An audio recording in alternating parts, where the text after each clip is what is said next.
इस वीडियो में बेसिकली हम तीन चीज़ फोकस करने वाले हैं। पहला है दुआसू के एग्ज़ाम में हम कैसे टैकल करें फिजिक्स, केमिस्ट्री, बॉटनी, जियोलॉजी। दूसरा सेगमेंट होगा कि मेरा माइंडसेट क्या था दुआसू के एग्ज़ाम में। तीसरा, हम एक वीडियो के लास्ट में एक आपको ऑर्गेनिक के लिए एक पीडीएफ देने वाला हूँ, हैंड रिटन नोट्स मेरे खुद के हैं, जिसमें डायरेक्ट मेथड और रिएजेंट होंगे। मतलब ये रिएजेंट है, ये रिएक्टेंट के साथ क्या प्रोडक्ट बनाएगा, डायरेक्टली उसके नीचे डीएम लिखा हुआ है। पूरा मेहनत करने की आवश्यकता नहीं है कि मैं पूरा रिएक्शन मैकेनिज्म याद करूंगा, नहीं। आपको बेसिकली रिएक्टेंट याद, हाँ रिएक्टेंट में अगर एल्डिहाइड है, एल्डिहाइड में अगर हमें डाल रहे हैं तो क्या प्रोडक्ट बनेगा, नीचे हिंदी में लिखा होगा, इवन कहीं कहीं भोजपुरी में लिखा होगा, तो आप पढ़ सकते हैं। और मैं कहूँगा एक बार आप उस पर जरूर विजिट करें, आप मेरे हैंड रिटन नोट्स एक बार ऑर्गेनिक जरूर देखें, आपकी डेफिनेटली ऑर्गेनिक मदद होगी। बस आपको रटना है कि हाँ ये रिएजेंट है, ये रिएक्टेंट है, तो उसके साथ क्या प्रोडक्ट बनेगा, ये कंफर्म ही है, कोई एक्सेप्शन नहीं है उसमें। मैंने सीधा सीधा लिख दिया है कि एंटी मॉर्कोनिक ऑफ है, मॉर्कोनिक ऑफ है, तो कुछ नहीं, आपको एंटी मॉर्कोनिक ऑफ समझना ही नहीं है। मैंने डायरेक्टली लिख दिया है कि हाँ यहाँ से यहाँ जाना है, यहाँ पर रुकना है, कोई प्रोसीजर नहीं है, सीधा डीएम डायरेक्ट मेथड। तो लेट गेट स्टार्टेड। मैं Aman Singh, BMS first year student at Shri Ayurved Mahavidyalaya Nagpur. अगर आपको काउंसलिंग रिगार्डिंग कोई भी हेल्प चाहिए तो आप मुझे इंस्टा पर मैसेज कर सकते हैं, मुझे कमेंट कर सकते हैं।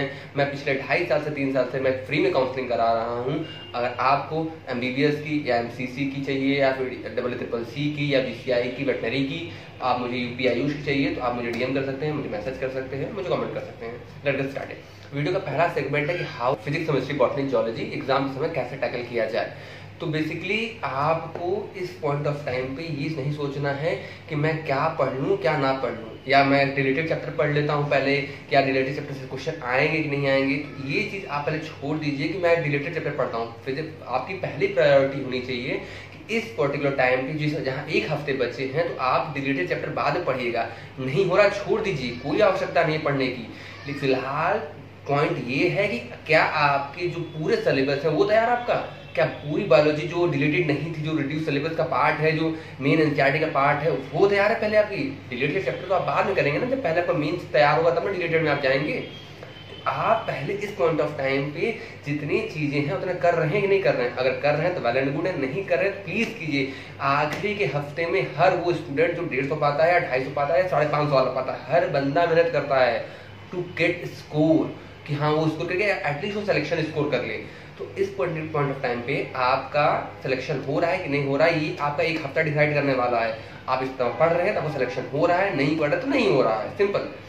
एग्जाम के समय आपका माइंडसेट कैसा रहना चाहिए। एग्जाम के समय आगे कोई स्ट्रेटेजी हो सकती है, ये नहीं कह रहा कि आप मेरी स्ट्रेटेजी फॉलो करो या किसी और की स्ट्रेटेजी फॉलो करो, कोई नहीं है। कुछ लोग होते हैं जो पहले पूरा पेपर सॉल्व करते हैं, बबल करते हैं, कोई होते हैं एक एक सॉल्व करते हैं, एक एक सब्जेक्ट बबल करते हैं, कुछ लोग होते हैं 2 सब्जेक्ट सॉल्व करते हैं फिर बबल करते हैं। तो सबकी अपनी अपनी स्ट्रैटेजी होती है, उनकी स्ट्रैटेजी उन पर अच्छी रहे। किसी और की स्ट्रेटेजी आप एग्जाम में ट्राई कृपया ना करें, प्लीज। मैं ये एक रिक्वेस्ट करूंगा कि बहुत लोग टेस्ट पेपर्स में अपनी स्ट्रेटेजी से पेपर सॉल्व करते हैं, लेकिन एग्जाम में उन्हें दीदी भैया की याद आने लगती है तो वो उनकी स्ट्रेटेजी लगा लेते हैं, क्योंकि आपको उनकी स्ट्रेटेजी की आदत नहीं है तो आप पे वर्क नहीं करेगा। एक टाइम की स्ट्रेटेजी वर्क नहीं करती। आपको अपनी स्ट्रेटेजी पता थी कि हाँ टाइम मैनेजमेंट कैसे करनी है, उनके में आपको आदत नहीं है अभी। उनका सॉल्व करने जाएंगे तो उनकी स्ट्रेटेजी का पेपर हो चुका, इवन छूट भी जाएगा और गलत भी जाएगी, बबलिंग गलत हो जाती है बहुत लोगों की।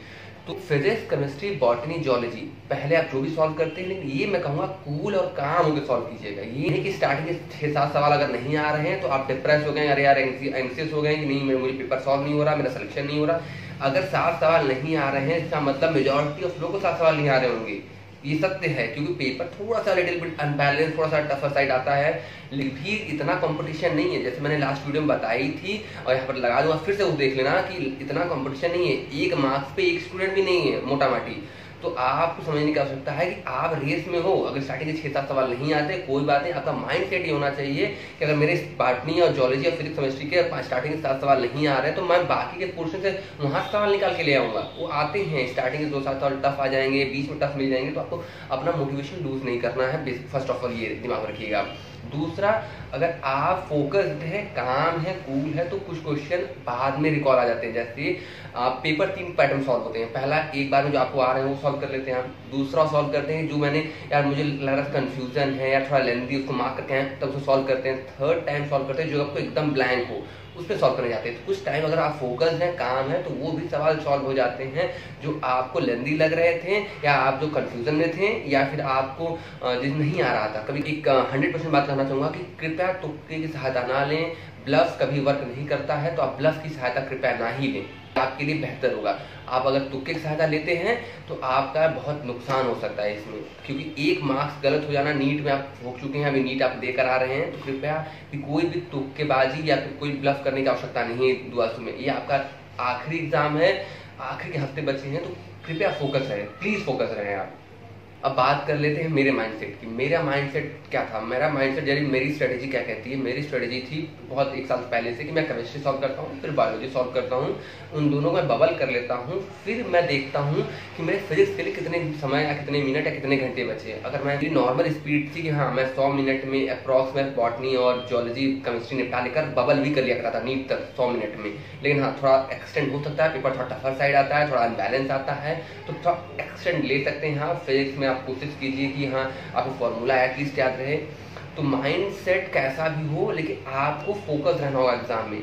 आप फोकस्ड हो, काम हो, तो ही आपका होगा सिलेक्शन। अगर आप जरा भी आप घबराए, एंग्शियस हुए, एंग्जाइटी आपको ओवरटेक कर लेती है, तो आपका पेपर आता हुआ सिलेक्शन घबरा जाएगा, आपका सिलेक्शन नहीं होगा। तो आप फोकस रहें, काम रहे, बहुत काम होकर पेपर सॉल्व कीजिए। आखिरी सेगमेंट में हम बात करने वाले हैं कि आपको ऑर्गेनिक की पीडीएफ मेरे हैंड रिटन नोट्स, उसके लिए आपको टेलीग्राम पे जाना होगा। 5 से 1.5 साल पहले मैं टेलीग्राम पे काउंसलिंग कराया करता था, तब मैं यूट्यूब पे काउंसलिंग नहीं कराया करता था। तो आपको जो मैं टेलीग्राम पे जाके एमबीबीएस ज़रा सर्च करेंगे, एमबीबीएस ज़रा मेरा चैनल आपको मिलेगा, उसके फाइल सेगमेंट में आप जाएंगे, उसके फाइल सेगमेंट में आप जाएंगे तो 120 MB की एक फाइल मिलेगी, उसको डाउनलोड कीजिए। वहाँ से आप देखेंगे तो 25 से 26 पन्ने की एक ऑर्गेनिक की हैंड रिटेन शॉर्ट नोट्स है, शॉर्टेस्ट नोट्स में कहूँगा कि उसमें सिर्फ और सिर्फ रिएजेंट और डीएम लिखा हुआ है कि हाँ ये रिएजेंट है तो ये प्रोडक्ट बनेगा ही बनेगा, विदाउट एनी एक्सेप्शन। तो आप उसे पढ़िए, उसको रटिए और फॉर्मूला याद कीजिए। बॉटनी केमिस्ट्री के लिए, जियोलॉजी के लिए आप प्लीज़ एनसीईआरटी फोकस कीजिए। बहुत लोग मुझे इंस्टा मैसेज कर रहे हैं कि भैया हैं वो कह रहे हैं बहुत पेपर बाहर से आता है। अगर पेपर बाहर से आता तो मेरा सिलेक्शन कभी दुआसू में नहीं होता। सत्यता यही है। आप सॉल्व करिए, आप देने जाएंगे तो आप खुद रियलाइज करेंगे हाँ मैंने एनसीईआरटी पढ़ी थी, तो एनसीईआरटी से मेजॉरिटी क्वेश्चन एनसीईआरटी से ही बायोलॉजी का गिरता है, इवन केमिस्ट्री का भी गिरता है। तो आप प्लीज एनसीईआरटी ज़्यादा फोकस करें। किसी भैया दीदी की बात में आने की आवश्यकता नहीं है आपको कि हाँ मैं उनसे पूछ लेता हूँ, मैं उनसे पूछता हूँ। और कट ऑफ क्या है, कट ऑफ क्या नहीं है, प्लीज उस पर फोकस ना करें। आप मुझे डीएम करेंगे, मैं आपको रिप्लाई तो दे दूंगा, आपको मुझे कमेंट करेंगे, मैं उसका भी रिप्लाई दे दूंगा। लेकिन अभी इस पर्टिकुलर टाइम पे आप ये सोचना व्यर्थ है कि क्लास से कट ऑफ क्या गई थी। इस समय ये सोचना ज़्यादा फायदेमंद है कि मैं क्या पढ़ लूँ, क्या मेरा छूट गया था। तो बेसिकली मैं कहना चाहता हूँ इस पर्टिकुलर टाइम पे आप जितना पढ़ सकते हैं उतना पढ़िए। फिजूल की बातों में ना फंसिए कि मेरा हाँ लास्ट सिलेक्शन हुआ था, नहीं हुआ था, लास्ट कट ऑफ क्या गई थी, इस साल क्या जाएगी, मैं ओबीसी हूँ, जनरल हूँ, तो इस पर फोकस ना करें आप प्लीज और प्लीज सिर्फ और सिर्फ अपनी स्टडीज फोकस रखें। लास्ट 1 हफ्ते बचे हैं। Hope you like this video, do like share subscribe this video. मिलते हैं वीडियो में। Thank you.